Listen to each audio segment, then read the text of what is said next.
யாருமே எதிர்பாராத ஒரு தேர்தல் முடிவுகளா இருக்கு. ஏன்னா கிட்டத்தட்ட 1954 தொடங்கி இப்போ வரைக்கும் தமிழ்நாட்டில் பொது தேர்தல் நடந்துகிட்டு இருக்கு. தொடர்ந்து திராவிட கழகங்கள் ஆட்சி செஞ்சிருக்கு. புதுசா ஒருத்தர் கட்சி ஆரம்பிச்சு இன்னைக்கு பெரிய லெவலில் வந்திருக்காரு. நம்மளுடைய மக்களுடைய நண்பன் டாக்டர் மருத்துவர் அவர்கள் இருக்காங்க, நம்ம கேட்கலாம். வணக்கம் சார்.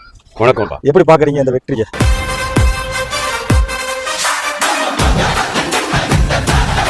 அதாவது இந்த மிகப்பெரிய வெற்றியை, ஒரு சிறப்பான வெற்றி. தமிழக மக்கள் வந்து ரொம்ப நாள் காலமா எதிர்பார்த்துட்டு இருந்த வெற்றி.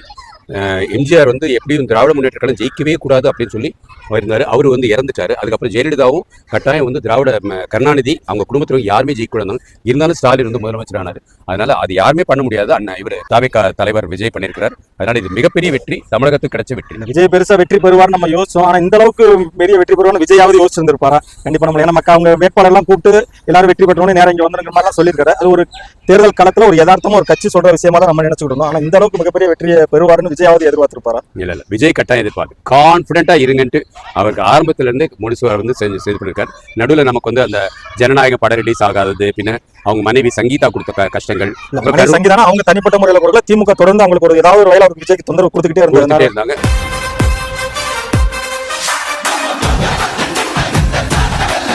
கரூருக்கும் வந்து விஜய் திமுகவோட பிரச்சனை தான் இருந்தாலும் வந்து அதையும் தாண்டி வந்து அவர் ஜெயிச்சிருக்கிறார். எப்பயும் 110 இன்னும் கொஞ்சம் இது பண்ணியிருந்தானே எப்படியும் ஒரு 150 வரைக்கும் கூட வந்திருப்பாரு. பட் இருந்தாலும் விஜய் முழுமையா கான்பிடென்டா இருந்தாரு. மக்கள் அவர் மேல கான்பிடென்டா இல்ல. இந்தியா டுடே வாக்கு அவங்களுடைய கணிப்பு வந்து ஒரு மாதிரி அவங்க ஒருத்தர் மட்டும் தான் விஜய் மீண்டும் ஆட்சி அமைப்பாரு, தனிப்பெரும்பான்மை ஆட்சி அமைப்பாரு சொல்லுவாங்க. அது கூட அந்த 10 நாள்ல ஊடகங்கள்ல போட்டு ஒரு ஏதோ விஜய்க்கு சப்போர்ட்டா பேசுறாரு, இதை பண்ண வேண்டாம் அப்படிங்கிற மாதிரிலாம் தகவல் சொன்னாங்க. இன்னைக்கு அவர் சொன்னதான் உண்மையா இருக்கு. ஒரே ஒரு தேர்தல் கணிப்பு தான் கரெக்டா வந்து உண்மையா இருக்கு. அதுவும் இங்கே இல்ல, வடநாட்டுல இருந்து இந்தியா டுடே காரங்க அவங்க போட்டாங்க. அவங்க போட்டதுக்கு அப்புறம் எல்லாருமே போன 5 நாட்களாவே விஜய் பத்தி தான் பேசிக்கிட்டே இருந்தாங்க. அங்க வந்து மம்தா பானர்ஜி தோக்குறாங்களோ ஜெயிக்கிறாங்க அதை பத்தி கூட பேசல. தமிழக தேர்தல் களம் மிகவும் சிறப்பா இருந்துச்சு. அந்த ஒரு தேர்தல் கணிப்பு தான் நமக்கு வந்து இப்ப வந்து கை கொடுத்துருக்கு. அதனால இப்பயும் 35% வாங்கியிருக்கிறாரு அப்படிங்கிறது. இன்னும் கொஞ்சம் இது வந்து 40% வாங்கியிருப்பாரு. இன்னும் முடியல, பொறுத்திருந்தா பார்க்கணும். இதுவே மிகப்பெரிய சாதனை தான். இதை தாண்டி நீ தனியா 118 சீட்டு எடுத்துட்டானா அது இன்னும் மிகப்பெரிய வெற்றி. ஒருவேளை ஒரு தொகுதி 110 அடங்கிறது அப்படின்னா எதிர்கட்சியில இருக்கிற அதிமுக திமுக யாராவது கூட்டணிக்கு வர்றதுக்கான வாய்ப்பு இருக்குன்னு நினைக்கிறேன் சார். கட்டாய வாய்ப்பு இருக்கு. இப்பயும் 110 தான் இப்ப இருக்கிற நிலைமையில. இன்னும் ஒரு 8 பேர் தேவை. கட்டாயம் வந்து திமுக வந்தா சேர்த்துக்க மாட்டாரு, திமுகவும் போகாது. ஏன்னா வாய்ப்பு இல்லை. எடப்பாடியும் வந்து அந்த அளவுக்கு போக மாட்டாருன்னு நினைக்கிறேன். எடப்பாடி வந்து அதில் செய்யறதுக்குள்ள வாய்ப்பு. எடப்பாடி இப்போ ஒருவேளை தாவேகோட போனா அங்க யார் முதலமைச்சர் வேட்பாளர், அமைச்சரோட யாராவது இருப்பாங்க அப்படிங்கிற மாதிரி பல்வேறு விஷயங்கள் இருக்கும். ஏன்னா தனி மெஜாரிட்டியில் கிட்டத்தட்ட 110 இடங்கள் விஜய் ஜெயிச்சுட்டு அதிமுகவுக்கு வந்து அமைச்சரோ மற்ற முக்கிய இலாக்கோ கொடுக்கறதுக்கு அவங்க விரும்ப மாட்டாங்க. அதை வந்து அதிமுகவும் ஏத்துக்கிறது. ஏன்னா அவங்க ஒரு முதலமைச்சர் பொறுப்புல இருந்துட்டு நம்ம தமிழகத்தை ஆட்சி செஞ்சுட்டு அவர் போய் நிப்பாங்கன்னு தெரியல. ஒருவேளை காங்கிரஸ் கட்சி, வேற விடுதலை சிறுத்தைகள் கட்சி, இந்த மாதிரி கட்சிகளை யாராவது விஜய் பக்கம் சாயறதுக்கான வாய்ப்பு இருக்குன்னு நினைக்கிறீங்க? வைகோ போனா கூட அதை ஆச்சரியப்படுறதுல. பட் வைகோ எங்கேயா ஜெயிச்சிருக்காருன்னு தெரியல. ஜெயிச்சாலும் போக முடியாது. ஏன்னா அவர் வந்து 4 சின்னத்திலும் வந்து உதயசூரியன் சின்னத்துல இருக்காரு. அதனால உதயசூரியன் சின்னத்துல இன்னைக்கு யாரும் போக முடியாது. ஆமா, அதனால கட்சி தடை சட்டம் ஆயிரும். மத்த விடுதலை சிறுத்தைகள் தனி சின்னத்துல இருக்காங்க. மத்த காங்கிரஸ் நிக்குது, தேமுதிக நிக்குது, மத்த கட்சிகள் நிக்கிறாங்க. அவங்க யார் பக்கம், விஜய் பக்கம் யாராவது போறதுக்கான வாய்ப்பு இருக்கு? எனக்கு தெரிஞ்சு காங்கிரஸ் போறதுக்கு வாய்ப்பு இருக்கு, பாமக போறதுக்கு வாய்ப்பு இருக்கு, அமமுக போறதுக்கு வாய்ப்பு இருக்கு. கம்யூனிஸ்ட்ல இருந்து இந்திய கம்யூனிஸ்ட்ல அவங்க ஒரு சீட் செஞ்சிருக்காங்க. Marxist கம்யூனிஸ்ட்ல 2 seat. உதயசூரிய சின்னத்துல அவங்க ஒரு சின்னத்துல நின்னுட்டாங்க. அறுவாள் சத்தியில நின்னுட்டாங்க. சோ அவங்க எல்லாம் போறதுக்கு அவங்க அதுக்குள்ள வாய்ப்பு இருக்கு. பாரதிய ஜனதா கட்சி எதுவும் தமிழக வெற்றிகளை பக்கம் போறதுக்கான வாய்ப்பு இருக்குமா சார்? அண்ணாமலை ஜெயிச்சிருந்தாலும் கட்டாயம் போறதுக்கு வாய்ப்பு இருக்கும்.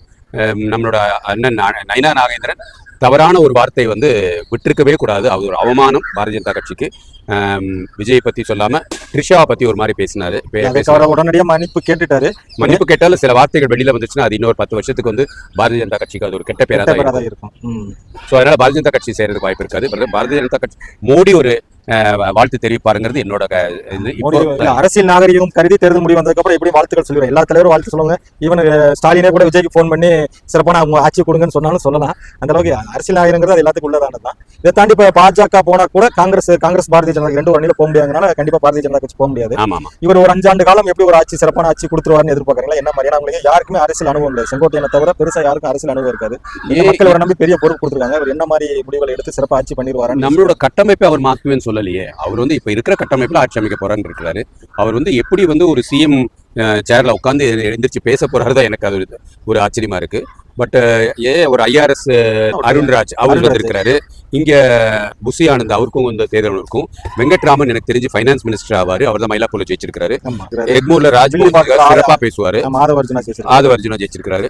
இப்ப யாருனாலும் வெளியில இருந்து உள்ள வரவங்கள சபாநாயகரா உட்கார வைப்பார். அதுல எனக்கு ஒரு மாற்று கருத்தும் இல்லை. ஆனா நிறைய பேர் வந்து அமைச்சரா இருந்தவங்க தோல்வி விட்டுருக்காங்க. அதான் 20 அமைச்சர்கள் தோல்வி விட்டுருக்காங்கன்னா அவங்க பெய்த ஊழல் தான். மா சுப்பிரமணியன் தோல்வி அடைஞ்சிருக்காங்க. ஹெல்த்ல வந்து எவ்வளவு திருட்டுத்தனம் பண்ணிருக்கிறாருங்கிறது தான் இது. மக்கள் வந்து அவ்வளவு வெறுப்புல இருந்திருக்கிறாங்க. தேர்தல் அறிவிக்கிறதுக்கு முன்னாடி வரைக்கும் கூட பணங்கள் கொடுத்தாங்க, பல்வேறு திட்டங்கள் கொடுத்தாங்க, எல்லாம் மக்கள் வாங்கிட்டு ஒரு சரியான முடிவு எடுத்திருக்காங்கன்னு நினைக்கிறீங்களா சார்? ஆமாம்மா, மக்கள் வந்து எந்த ஒரு இதுவுமே இல்லை.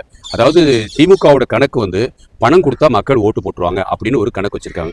ஒரு தொகுதியில் மொத்தம் 2 லட்சம் ஓட்டு இருக்கும். 2 லட்சம் ஓட்டுல நமக்கு வந்து 80,000 ஓட்டு வாங்கினா நம்ம ஜெயிச்சிடலாம். அப்போ அந்த 80,000க்கு சிறுபான்மைக்கு இவ்வளோ ஒரு ஃபார்முலா, திமுகவுக்கு அடிமையா இருக்கிறவங்க அதுக்கு ஒரு ஃபார்முலா, பணம் கொடுத்தா இவ்வளோ பேர் வருவாங்க அதுக்கு ஒரு ஃபார்முலா, அப்படி வச்சு தான் அவங்க ஃபுல்லாகவே பண்ணிட்டு இருந்திருக்காங்க. இப்போ அந்த ஃபார்முலாலாம் உடச்சிருக்காரு. ஸோ பணம் நீ கொடுத்தா நாங்கள் வாங்கிக்கிறோம், பணத்துக்காக நாங்கள் ஓட்டு போட மாட்டோம்னு மக்கள் உறுதியாக சொல்லிட்டாங்க. சிறப்பு. ஆனா இப்ப விஜய் அவர்கள் வந்து நிறைய வாக்குறுதிகள் கொடுத்திருக்காரு. ஏற்கனவே நம்ம தமிழக மக்களுக்கு கிட்டத்தட்ட 11 லட்சம் கோடி கடன்ல இருக்கு. அவர் சொன்ன வாக்குறுதியெல்லாம் நிறைவேற்றுறதுக்கு ஒரு வருஷத்துக்கு கிட்டத்தட்ட 5 லட்சம் கோடி தேவைப்படுது அப்படின்றாங்க. நம்ம பட்ஜெட்டே 4 லட்சம் கோடியா தான் இருக்கு. எப்படி அதெல்லாம் சரி பண்ணி மீண்டும் கொண்டு வந்துருவாரா? தமிழகத்தை சிறப்பான முறையில் ஆட்சி பண்ணிடுவார்னு நினைக்கிறீங்களா சார்? மத்திய அரசு அவர் எதுக்காம இருந்தா கட்சியாக ஆட்சி பண்ணிடுறாரு. தேவையில்லாம இந்த திராவிட கட்சிகள் வந்து மத்திய அரசை எப்போ பார்த்தாலும் குத்தி சீண்டிக்கிட்டே இருந்தாங்க. மத்திய அரசு அவங்க வேலையை செஞ்சுட்டு இருக்கு, இவங்க வேலையை செய்யணும். அந்த மாதிரி இருந்தாருன்னா போதும். ஏன்னா வருஷத்துக்கு 4 லட்சம் கோடி நம்மளோட பட்ஜெட்டு. அதுல 1 லட்சம் கோடி வந்து நம்ம வந்து வட்டியா கொடுக்குறோம். அந்த வட்டியை மாத்திரம் எப்படி கட்டணுங்கிறதுக்கு அவர் வந்து ஒரு அழகா சிந்திச்சு பண்ணிட்டாருன்னு வச்சுக்கோங்க, சிறப்பா பண்ணிடுவார். அதுல வந்து எந்த ஒரு மாற்று கருத்தும் கிடையாது. ஏன்னா இவ்வளோ சினிமா நடிச்சிருக்கிறாரு, எல்லாத்துலயும் வெற்றி அடைஞ்சிருக்கிறாரு, எவ்வளோ இயக்குநர்களை வாழ வச்சிருக்கிறாரு, எவ்வளோ தயாரிப்பாளர்கள் இவரால் பெருமை அடைஞ்சிருக்காங்க. இவங்க எல்லாரையும் வந்து இது பண்ணும்போது விஜய் வந்து மௌனமா பின்னாடி உட்காந்துருந்து அவங்க மற்றவங்களெல்லாம் வேலை செய்ய விட்டுட்டு நீங்க இப்படிலாம் செய்யுங்க அப்படின்னு சொல்லிட்டு அவர் கட்டாயம் வந்து சிறப்பாக ஆட்சி அமைப்பாருங்க என்னோட சிந்தனை. 4 லட்சம் கோடிங்க, முன்னாடி மாதிரிலாம் கம்மி இதெல்லாம் கிடையாது. இன்னும் கொஞ்சம் ஆதரவு போனாலும் மத்திய அரசு இன்னும் கொஞ்சம் நிறைய நிதி வர வரப்போகுது. அதனால கட்டாயம் வந்து சிறப்பாக ஆட்சி அமைப்பார். அவர் வந்து இன்னும் கொஞ்சம் கடன் வாங்காம இருக்கணுங்கிறதா என்னோட தாழ்வான கருத்துக்கள். ஏன்னா அவரே தெளிவாக சொல்லியிருக்காரு, திமுக ஆட்சியில் எந்த ஒரு திட்டத்துக்கும் 30% அவங்க ஊழலா எடுத்திருக்காங்க. ஊழல் இல்லாம வெளிப்படைத்தன்மையா நாங்கள் நிர்வாகம் செய்யணும்னு சொல்லியிருக்காரு. அந்த ஊழல் இல்லாத நிர்வாகம் கொடுத்தாருனாவே கண்டிப்பா அவர் சொல்ற திட்டங்களை நிறைவேறதுக்கான வாய்ப்பு கண்டிப்பான முறையில் இருக்கும். அதை பத்தி உங்களுடைய கருத்து என்ன சார்?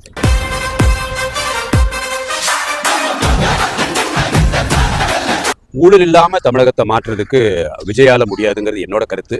ஏன்னா மெயினா வந்து வேலை செய்யறவங்க எல்லாருமே வந்து அந்தந்த ஏரியா இருக்க கலெக்டர்லேருந்து கீழே வரைக்கும் பியூன் பஞ்சாயத்தில் இருக்கிற அவங்க எல்லாம் தான் இருக்கிறாங்க. ஸோ எப்படியும் அவங்க வந்து கமிஷன் வாங்கி தான் பழகியிருக்கிறாங்க. எந்த வேலையுமே பணம் கொடுக்காம நடக்காது. அதனால விஜய் வந்து அந்த அளவுக்கு ஊழலை கட்டுப்படுத்த முடியுங்கிறது எனக்கு தெரியல. எப்படி 30% ஒரு 20% குறைக்க ஒரு வாய்ப்பு இருக்கும். புதிய திட்டத்தில் வந்து அவர் கட்டாயம் ஊழல் இல்லாமல் பண்ணுறதுக்கு வாய்ப்பு இருக்கும். ஏன்னா உதாரணத்துக்கு இப்போ எடுத்துக்கோங்க, 3 நதிகள் இருக்கு சென்னையில். அதில் 2 நதிகளை வந்து சிறப்பாக பண்ணால் இந்த மாதிரி அங்கங்கே கொசு கடிக்காது. இந்த கொசு இல்லாமல் இருக்கணும் அப்படிங்கிறதுக்கு வந்து புதிய திட்டம் தான் வரணும். அது வந்து கூவத்தையும் சுத்தம் பண்ணணும், கூவத்துக்குள்ள போய் விடுற சாக்கடைகளை சுத்தம் பண்ணணும். இதுங்களை வந்து விஜய் கையில் எடுத்தாருன்னா மத்திய அரசுக்கு அவருக்கு வந்து வரவேற்பு இருக்கும். உலகத்தில் இருக்கிற அனைத்து தமிழர்களும் வரவேற்பாங்க. இதனால வந்து தமிழ்நாடு முன்னேறும். இதை மாதிரி உள்ள எடுத்தானா அதுல வந்து ஊழல் இல்லாம அதை கொண்டதுக்குள்ள வாய்ப்பு இருக்கு.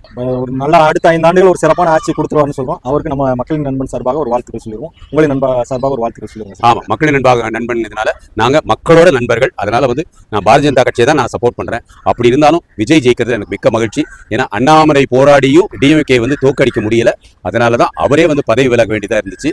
இப்ப விஜய் வந்து செஞ்சதுனால பாஜக இருக்காங்க எல்லாருக்குமே இது ஒரு மிக்க ஒரு மகிழ்ச்சியான இதுவாக தான் இருக்கும். ஸோ மக்களோட நண்பனாக இருக்கிறனால என்னோட வாழ்த்து 100% விஜய் குடும்பத்தினருக்கு, விஜய் கட்சியில் இருக்கிற அனைவருக்கும் சார்ந்திருக்கும். ஏன்னா விஜயோட அப்பா அந்த காலத்துல அந்த ஒரு கனவை வந்து அவர்கிட்ட சொல்லி வளர்த்திருக்கிறார். அதனால அவரையும் வந்து நம்ம மறக்கக்கூடாது. விஜய் குடும்பத்தினருக்கு நம்மளோட நன்றியை தெரிவிக்கணும். விஜய் கட்சியில இப்ப புதுசா சேர்ந்தவங்க, 20 ஆண்டுகள் 30 ஆண்டுகள் அவரோட மன்றத்தில் இருந்தவங்க, இவங்க எல்லாருக்குமே நம்ம வந்து நன்றி தெரிவிச்சுக்கணும். ஏன்னா இனிமே வர தமிழகம் சிறப்பா இருக்கணும், கடன் இல்லாத மாநிலமா இருக்கணும், போதைப் பொருட்கள் இல்லாத ஒரு தமிழகமா இருக்கணும், கொசு தொல்லை இருக்கக்கூடாது, சாக்கடை தொல்லை இருக்கக்கூடாது, சுத்தமான தண்ணீர், சுத்தமான காற்று, சுத்தமான சமுதாயம் வரணும். மத சார்பற்ற ஒரு சமுதாயமா தமிழகம் திகழணும்னா அது விஜயால மட்டும்தான் முடியும். தாவேகாக்கு மிக்க நன்றி.